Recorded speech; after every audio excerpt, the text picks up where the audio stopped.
Marcos 9, do 14 em diante, diz o seguinte: Quando eles se aproximaram dos outros discípulos, viram numerosa multidão ao redor deles e os escribas discutindo com eles. E logo toda a multidão, ao ver Jesus, ficou surpresa e correndo até ele o saudavam. Então Jesus perguntou: O que é que vocês estão discutindo com eles?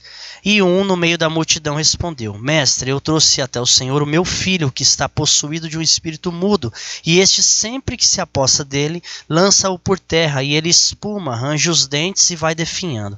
Pedi aos seus discípulos que o expulsassem, mas eles não puderam. Então Jesus exclamou: Ó geração incrédula, até quando estarei com vocês? Até quando terei de suportá-los? Tragam o menino até aqui. E eles o trouxeram. Quando ele viu Jesus, o espírito imediatamente agitou o menino com violência, e caindo ele por terra, revolvia-se espumando. Jesus perguntou ao pai do menino: Há quanto tempo isso está acontecendo com ele? O pai respondeu: Desde a infância, e muitas vezes o tem lançado no fogo e na água para o matar. Mas se o Senhor pode fazer alguma coisa, tenha compaixão de nós e ajude-nos. Ao que Jesus respondeu: Se o Senhor pode, tudo é possível ao que crê. E imediatamente o pai do menino exclamou: Eu creio, me ajude na minha incredulidade. Amém? Mais uma palavra de oração. Pai, pedimos, Senhor, suplicamos, fala conosco. Ainda que somos tão limitados, passíveis de erro, Senhor, queremos que a tua mensagem, que é totalmente pura, perfeita, que é aquela que penetra, que é aquela que é viva, que é aquela que é eficaz, pode tratar com cada irmão. Eu não sei quantas pessoas estão ouvindo agora e ouvirão depois dessa mensagem, mas eu sei de uma coisa: o Senhor tem poder, a sua palavra tem um poder suficiente para tratar histórias diferentes numa mesma mensagem. E é isso que eu te peço: usa a minha vida, em nome de Jesus. O que me chama a atenção nessa frase, meus irmãos, é a do versículo 24. Imediatamente o pai do menino exclamou: Eu creio, me ajude na minha incredulidade. Essa frase ela tem me acompanhado há alguns anos. Quando eu li essa passagem, por algumas vezes na minha carreira cristã, eu li essa frase, mas tem algumas frases da Bíblia que a gente lê meio rápido, né? E a Bíblia ela é tão profunda, ela é tão poderosa, de fato é a palavra de Deus, de fato ela é viva, que eu recomendo para você, quando você lê a Bíblia, faça uma leitura com calma. É por isso que Salmos capítulo 1 diz que o salmista lia a palavra e meditava de dia e de noite. Lia e meditava. Não é só ler como você lê uma notícia de Instagram ou Facebook, ou como você lê qualquer revista. É ler e com calma e com tempo de qualidade meditar, porque ela é minuciosa, a palavra de Deus. E de uns 2 anos para cá, mais ou menos, essa frase tem me impactado, já gerou tantas outras mensagens numa mesma frase, com nuances diferentes, como hoje será uma outra, mas numa mesma frase. Como entender essa frase? Um pai desesperado que chega em Jesus e fala: Jesus, se o Senhor quiser, faz alguma coisa, meu filho está endemoniado. Desde sempre. Ora esse demônio o lança no fogo, ora na água. Estou desesperado. Chamei os seus discípulos com alguma expectativa e eles não puderam corresponder, eles não conseguiram expulsar esse demônio. Se o Senhor puder fazer alguma coisa, faça. Ao que Jesus retruca para ele: Mas você crê? Interessante, Jesus sempre fazia isso, já a gente vai entender isso. Mas se você crê, aí o homem de novo repassa para Jesus: Senhor, eu creio, me ajude na minha incredulidade. Parece um paradoxo essa frase. Espera aí, você crê ou você não crê? Eu creio, me ajude na minha incredulidade. Como a gente entende isso? Eu acredito que existem 2 formas da gente ver qualquer situação na nossa vida. 2 focos, 2 visões. Ou você olha a circunstância presente, ou você olha Jesus. Quando esse homem olha para Jesus e fala: Eu creio no Senhor, mas me ajuda na minha incredulidade diante dessa situação com meu filho. Porque você imagina, você como pai e mãe, ver um filho de tantos anos passando se demoniando do nada e se lançando para se matar, e nada, você investir tudo que você puder e nada cura esse menino. E você vê os discípulos ao lado de Jesus e fala: agora vai dar certo. E nada tira o demônio desse menino. Esse homem, quando vê Jesus, ele está desesperado. Ele está numa situação tão adversa, tão sem forças, tão esgotado, que ele olha para Jesus e aí entra essa mensagem de hoje. É como se fosse eu e você. Ele olha para Jesus e fala: Senhor, eu creio no Senhor, mas me ajuda diante dessa circunstância. Quer mais claro? Eu creio que o Senhor tem poder, mas quando eu olho essa circunstância, eu não tenho fé suficiente para crer. Circunstancialmente, impossível. Circunstancialmente, eu não consigo mais. Mas no Senhor eu creio. Por exemplo, se a gente passear pela palavra, eu separei pelo menos 3 exemplos para os irmãos entenderem um pouco mais. Se você abrir, eu coloquei aqui que fica mais fácil. Lucas capítulo 5, lembra do encontro de Jesus e Pedro? Então vamos lá. Lucas capítulo 5, perceba o contexto, vou correr rapidinho, falando o contexto que eu sei que é muito conhecido, mas vale ressaltar. Lucas capítulo 5 é quando Jesus chama Pedro e alguns outros discípulos. Pedro pesca a noite inteira e nada conseguiu. Tenta pescar a noite inteira e nada conseguiu. Então no capítulo 5, se você vê, a partir do versículo 2, viu à beira do lago 2 barcos, isso é Jesus vendo, deixados ali pelos pescadores que estavam lavando suas redes. Entrou num dos barcos, que é o de Pedro, o que pertencia a Simão, e pediu-lhe que o afastasse um pouco da praia. Então sentou-se no barco e ensinava o povo. Presta atenção. Tendo acabado de falar, disse a Simão: vá onde as águas são mais fundas, e a todos lancem as redes para a pesca. O que Simão responde? Simão respondeu: mestre, esforçamo-nos a noite inteira e não pegamos nada, mas porque és tu que está dizendo, eu vou lançar as redes. Está entendendo? Pedro fala assim: Senhor, eu pesquei a noite inteira e nada consegui. Então a circunstância não dá, é impossível. O mar não está para peixe. Se não está à noite, se não está de madrugada, que é mais silencioso, não estará agora, depois de uma mensagem do Senhor, com uma multidão aqui, jubilando na praia. Não rola, não dá. Mas sobre a tua palavra eu faço. É isso. Eu creio, se o Senhor está dizendo, eu faço, mas a situação está adversa. Perceba que muitas passagens da Bíblia, os seres humanos que passaram por ela, e nós somos também, admitiram que tinham situações que não acreditavam que era possível. Mas a questão da palavra de hoje é onde está o foco da sua fé. Se o foco é circunstancial, a sua fé está fadada a acabar, se é que já não acabou. Se é diante de uma situação, de um mantra, se eu repetir várias vezes, se eu orar várias vezes, se eu fizer uma campanha, não, aquele pastor, se ele pôr a mão, aquela pastora, se ela pôr a mão, se ele lançar uma palavra, então você está fadado a falir. Se é diante da circunstância atual, não vai rolar. Agora, se é olhando para Jesus, as coisas mudam. Por exemplo, no próprio Evangelho de Lucas, se você ir lá no 17, rapidinho, mais um exemplo. Vira mais as suas páginas aí, Lucas 17. Abra comigo aí. Lá no versículo 4, vamos desde o 3, Lucas 17, 3. Olha o que Jesus está dizendo aos discípulos. Tomem cuidado. Se o seu irmão pecar, repreenda-o. E se ele se arrepender, perdoe-lhe. Se pecar contra você 7 vezes no dia, e 7 vezes voltar a você e disser, estou arrependido, perdoe-lhe. Os apóstolos disseram ao Senhor, aumenta a nossa fé. Perceba, Jesus está fazendo um ensinamento falando sobre perdão. Aí ele fala assim, gente, seguinte, tem outros evangelhos que falam até 70 vezes 7, né? Vai rolando aqui, acho que mais para baixo deve falar sobre isso. Jesus está conversando com os seus discípulos e fala, seguinte, sobre perdão, se alguém vir te magoar, perdoa. Quantas vezes? Vai perdoando. 7 vezes, 70 vezes 7. Vai perdoando. Mas no mesmo dia, sim, é infinito. Se a pessoa te entristecer, o perdão ele tem que ser infinito. Sabe o que os discípulos fazem diante de uma situação dessa? Essa aí não dá para mim, não. Logo, Jesus, então aumenta a minha fé. Eu acho bonito isso. Eu gosto de ver a parte humana de quem é ser humano. E essa é uma pregação para seres humanos. Pessoas limitadas, pessoas que estão diante de uma situação agora e falam, eu não creio, ao ver essa situação, eu não tenho nem forças, às vezes até para orar, às vezes até para clamar. Eu não estou dizendo que isso é certo ou errado, calma, a gente vai chegar lá, estou dizendo que isso é humano. Nós chegamos diante de situações ímpares na nossa vida. Peraí, eu tenho que perdoar a pessoa todo dia. Como pastor e tenho aconselhado algumas pessoas, eu tenho visto que às vezes para solicitar que um perdoe o outro diante de uma ofensa, que durou meses, é difícil. Ainda mais se no dia, várias. Por isso que os discípulos, humanamente e sinceramente falam, então Jesus, aumenta a minha fé, porque essa não dá para mim. Perceba que diante da impossibilidade, quem é inteligente, racional e conhece a palavra fala, Senhor, é contigo, eu não consigo. Eu não consigo, inclusive, alcançar essa fé.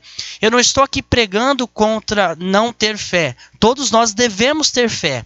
O foco dessa mensagem é aonde está a sua fé? Aonde está o foco? É numa pessoa chamada Jesus? Ou é diante de uma circunstância, de uma esperança, de uma expectativa humana? Ou em políticos, né? Vamos falar da situação atual. Não que nós não devamos orar para transformações, mas em decisões de pessoas, em decisões do seu gerente bancário. Aonde ela está focada? Quer mais uma? Vai lá em Ezequiel, por exemplo. Essa também é bem conhecida. Ezequiel 37. Ezequiel 37.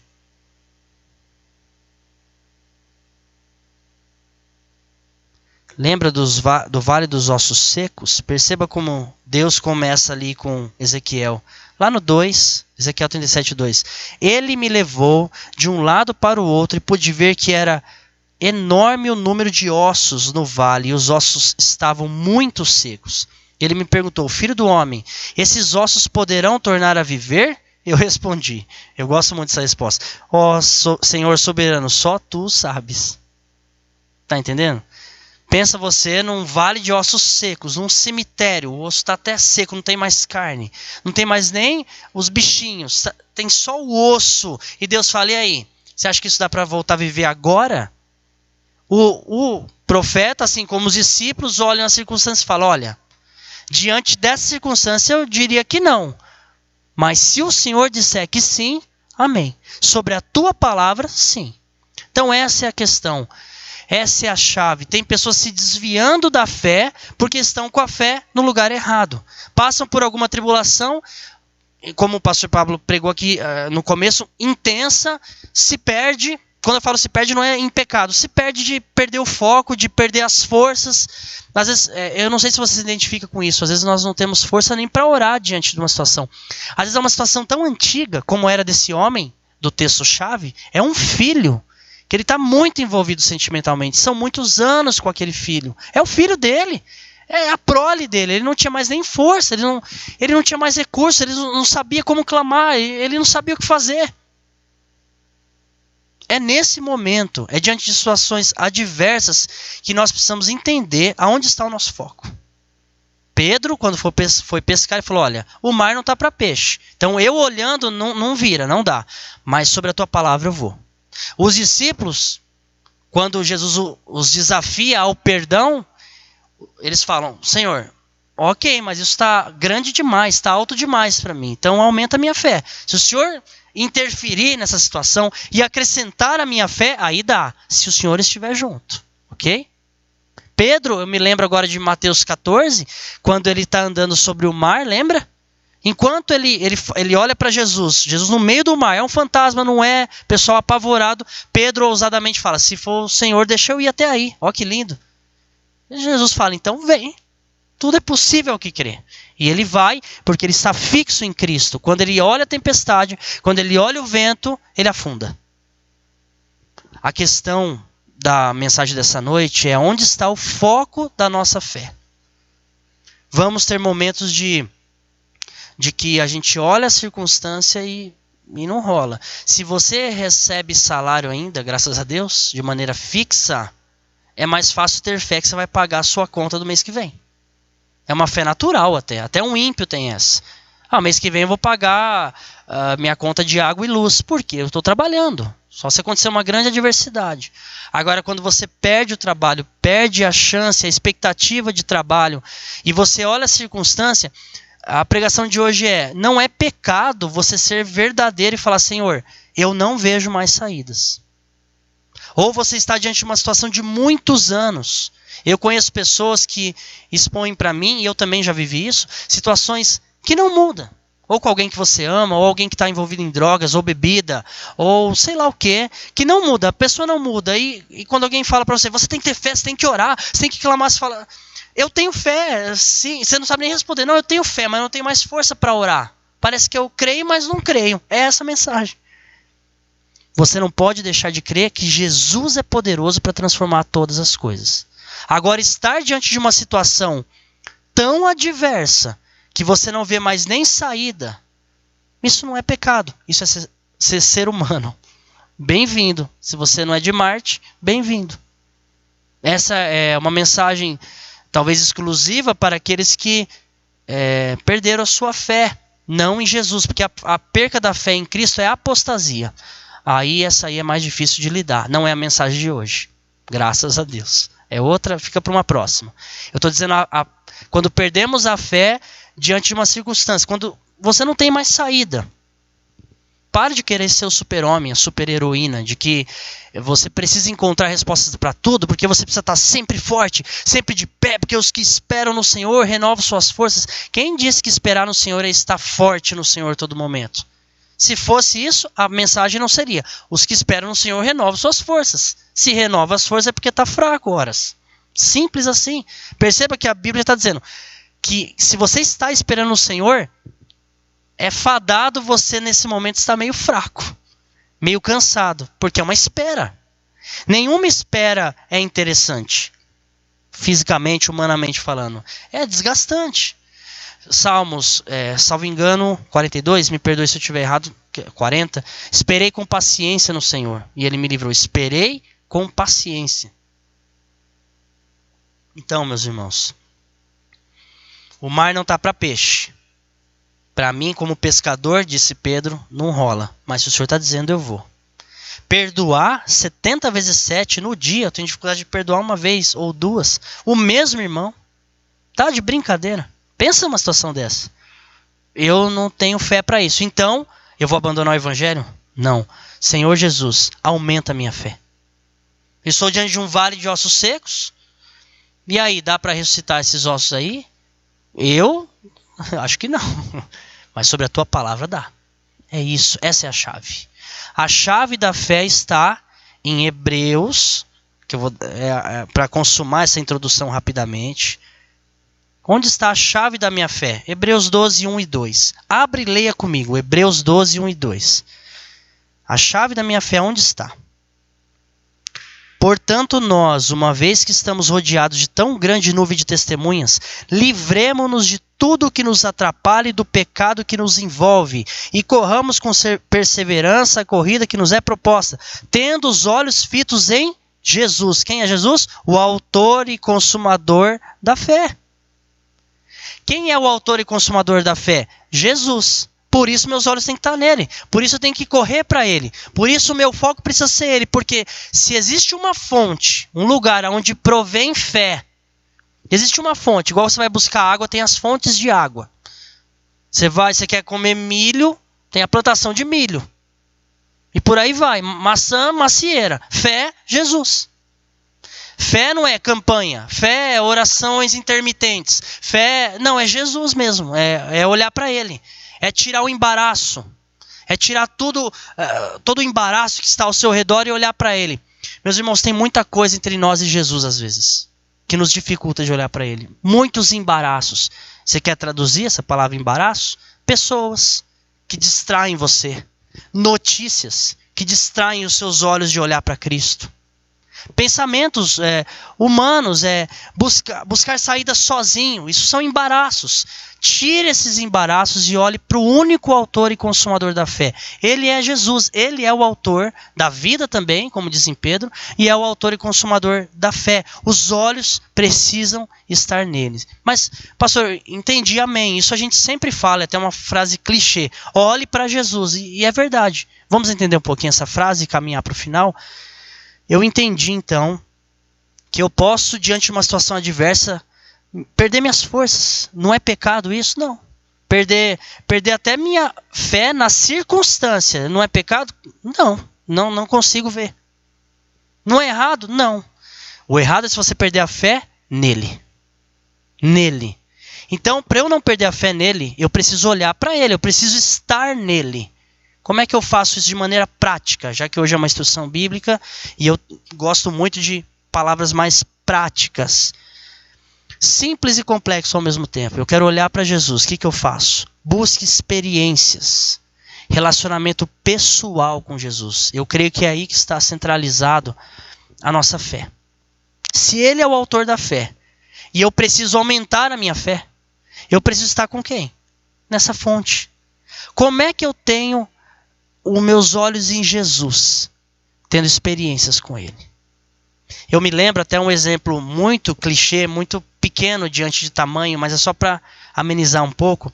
Eu me lembro como líder de jovens que alguns jovens chegavam em mim cheios de fé. Muito bonito de ver, cheios de fé. E nesse período de namoro, pastor, gosto de tal pessoa, eu estou gostando de tal pessoa. E eu sempre perguntava as mesmas coisas. E aí, essa pessoa é cristã? Ela é. É bacana? É. Bateu certinho, tá, orei, tá aí clamando, tô. E você falou com ela, se aproximou dela? Não. Não, mas pela fé, eu creio que, tipo igual Isaac lá, vai vir montada numa jumenta e tal. Não, isso são casos muito raros. Falava, não, rapaz, vai lá e conversa com ela. Se aproxime dela. E não é o que diz, eu sei que é um exemplo até tosco, os irmãos me perdoem, mas não é o que diz Hebreus 11:6? É necessário que o que tem fé se aproxime do autor da fé. Sem fé é impossível agradar a Deus. Hebreus 11:6. Pois quem dele se aproxima precisa crer que ele existe e que recompensa quem o busca. Se ele é o autor da fé, se ele é o consumador da fé, se a fonte está nele, eu preciso aumentar a minha fé, eu preciso estar me relacionando com ele, eu preciso estar próximo dele. Simples assim, meu irmão. Mais próximo dele, mais perto dele. Desista do controle. Desista de querer manusear e ter todas as respostas. Dar um passo de fé pode ser no escuro porque você não sabe o amanhã, mas nunca vai ser no escuro se você estiver olhando para Cristo. Ele é a luz do mundo. Nunca vai ser no escuro, vai ser nele. O que vai prover dele vai ser bom, perfeito e agradável. O que precisamos é nos aproximarmos dele. Isso só vem com um relacionamento pessoal, buscando experiências. Aí a gente chega num ponto da mensagem e já vai caminhando. Como é que eu explico experiência? Eu não sei. Como é que eu explico uma experiência? É sempre muito difícil quando eu chego num ponto da mensagem que eu tenho que explicar o que é viver uma experiência. Eu não sei explicar, eu sei te desafiar a viver essa experiência. Eu posso contar testemunhos meus ou de irmãos que eu conheço que de fato olharam para Jesus e entenderam que olhar não é falar, não, biblicamente eu vou olhar para Cristo, porque a Bíblia diz, é a Bíblia, mas é viver com Ele, senti-lo, falar com Ele, se relacionar de maneira pessoal. Como assim, pastor? Aí eu te desafio a dar um passo. Qual é esse passo? Você tem incluído Jesus no seu cotidiano? Seja sincero. Não precisa responder para ninguém, só para sua alma. Jesus está incluso na sua rotina diária mais simples, de escolher uma roupa para trabalhar, até decisões peculiares e difíceis. Ele está incluso, por exemplo, se você abrir aqui Atos 17, passagens muito conhecidas, mas talvez pouco vividas, infelizmente. Atos 17, 28... não diz que nele nos movemos e nele existimos. Qualquer movimento que você fizer precisa ser nele. Qualquer um. Nele nos movemos, nele existimos. Atos 16, 28. Nele vivemos, nos movemos e existimos. Tem sido assim a sua vida? Seja sincero. Ou você acorda de manhã, o seu último pensamento, ou se é que você pensa, é nele. É entregar o seu dia a ele. No seu almoço, nas suas decisões, no seu cotidiano. Perceba que a Bíblia está envolvida num Deus que procura relacionamentos pessoais. Eu não consigo enxergar, outro motivo, e se tiver, está na mente insondável dele ter nos criado, que não seja para se relacionar com ele. Porque o que eu posso oferecer para ele? O que você pode oferecer a ele? Seja sincero. O que a gente faz que ele fala, olha, isso me surpreendeu?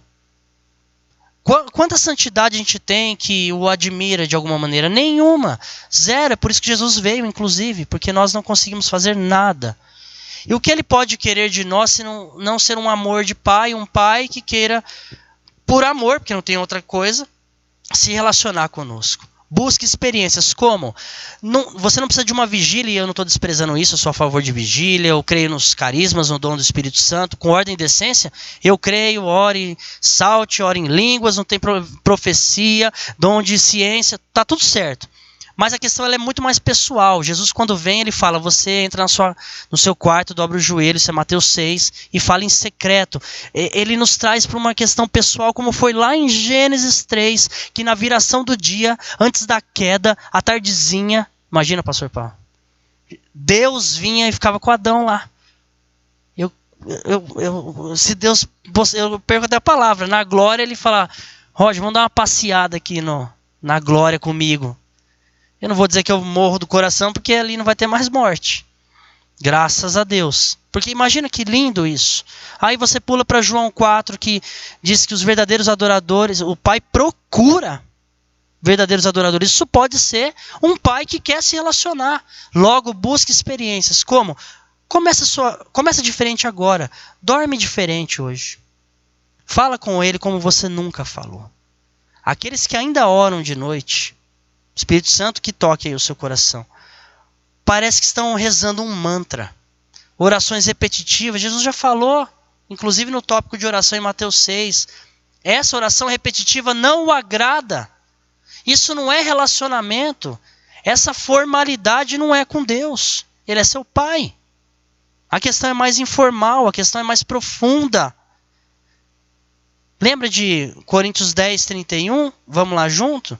1 Coríntios 10, 31, rapidinho, a gente já está caminhando para o final. O que diz?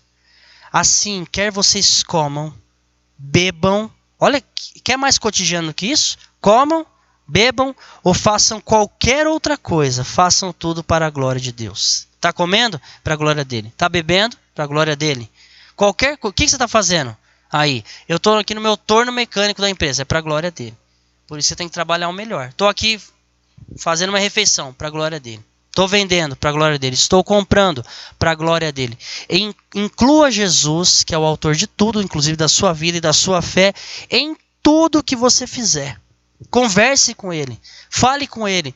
Eu quero te trazer até a memória, talvez, do seu começo de conversão. Que alguém chegava em você e falava, meu, você tá louco? Você fica falando pelos cantos. Depois a gente ficou muito certinho, né? A gente fala com Deus de maneira muito escondida, muito privada. Eu andava pela rua falando. Quem me olhava falava, esse é louco. Eu não quero aqui falar de formas, eu só quero dizer de amor, de paixão. Quando você está apaixonado, envolvido, não tem dia, não tem hora, não tem lugar, você quer falar, você quer se comunicar, você crê que de fato ele está ali, ele está te ouvindo. Então se move nele, coma e beba nele. E por fim, Coríntios 15, 58, infelizmente precisamos finalizar, diz o seguinte: portanto, meus amados irmãos, mantenham-se firmes e que nada os abale, ou firmes e constantes, a tradução é diferente. Sejam sempre dedicados à obra do Senhor, pois vocês sabem que no Senhor o trabalho de vocês não será em vão. Qualquer coisa que você fizer aqui na obra, qualquer coisa, precisa ser no Senhor. E você precisa ser muito sincero. Será que o que eu estou fazendo na obra, no reino, no trabalho, é para glorificar a Deus, ou é para me aparecer, ou é por questão de orgulho? Tudo isso vai nos afastando, são embaraços, lembra que a gente leu? Tira todo o embaraço. Será que é para Ele que eu estou fazendo? Se é, você vai começar a ter experiência. Aí a gente entra num campo que eu posso terminar a palavra aqui, porque quem vai continuar essa mensagem é você em casa. Entra num campo de experiência. Se você orar diferente hoje, se você acordar amanhã e orar diferente, e tomar decisões, e antes disso incluí-lo na comida, na bebida, nas decisões, em como você conduz seu casamento, em como você ama, em como você vende, como você compra. Se Jesus estiver de fato incluso, você vai viver experiências que daí é um outro campo. Aí eu finalizo a palavra. Não tem como descrever, é um outro campo. E sobre isso eu oro, finalizando essa mensagem, que o Senhor te encoraje a buscá-lo de maneira apaixonada, de maneira íntima, porque é possível sim que mesmo com essa proximidade de Deus, você viva situações que você se sinta tão enfraquecido como o profeta Ezequiel, como Pedro, como nós lemos, tão enfraquecido, mas Ele vai estar com você. Você vai ter uma força que não é sua. E você vai ter condições de aumentar a fé, porque Ele aumentou, porque você está com Ele. Não é mérito, é estar nele. E é sobre isso que eu quero orar. Que Ele te encoraje, que só Ele pode fazer isso, a fé dele. Quem convence é o Espírito Santo. Eu só sou um mensageiro e que o Espírito Santo toque você aí, vai traduzindo conforme você precisa ouvir. E em nome de Jesus, desperte em você um outro tipo de forma de buscar a Deus, que seja mais íntima. Que saia dessa formalidade. Parece que você está num fórum quando você fala com Deus. Ó Senhor glorioso. Não é a forma, Ele é Senhor, Ele é glorioso. Mas é de coração. Ele está incluso nessa oração mesmo. Nessas rotinas mesmo. Oremos, Pai. Agora vamos ao campo da experiência. Eu não sei quantos irmãos estão ouvindo. Eu não estou com esse controle aqui. Mas eu sei que a Tua palavra é poderosa. O Senhor alcançou com cura aquele servo do centurião. E o Senhor pode alcançar à distância cada irmão. E uma mesma mensagem. Trazer frutos, produzir questões diferentes em cada coração. O que eu peço? Muda a nossa forma de nos aproximarmos de Ti. Como diz a Tua palavra, o Senhor é o autor e consumador da fé. Nos ajude a tirar todo o embaraço. Eu acredito que isso começa em experiências cotidianas, até pequenas, até pessoais. O Senhor não pode ser um Deus com hora marcada. Um Deus que a gente encontra em alguns dias de culto, porque senão em tempos como esse, muitos perderam até a sua fé em tudo. Porque se for com hora marcada, se for com um local marcado, como sobreviveremos em tempos como esse? Não, o Senhor é um Deus pessoal que está exatamente, sempre esteve ao lado dessa pessoa. O Senhor prometeu, o Senhor disse que estaria conosco para todo sempre, pelo século dos séculos. O Senhor está conosco agora, na sala da casa desse irmão, no trabalho dessa irmã, no quarto com esse irmão, junto com o fone de ouvido dele. Basta ele crer. Basta ele entender que qualquer embaraço ele tem que tirar e olhar para Ti. E as experiências que nós buscamos contigo não é uma grande vigília de 318 homens, não. É uma experiência agora no silêncio do nosso quarto, no silêncio da nossa alma, nas inquietudes e até na falta de palavras. Quando nós começamos a incluir o Jesus pessoa na nossa vida e não o Jesus instituição. O Jesus pessoa, o amigo, aquele que em João 15 chamou os discípulos de amigos e Ele não mente. Somos seus amigos. Senhor, abençoe a cada um em nome de Jesus. E agora as experiências, a continuidade dessa pregação é o Senhor e eles na intimidade em nome de Jesus. Amém. Deus abençoe sua vida, meus irmãos, e que essa palavra de alguma maneira renda frutos além dessa mensagem.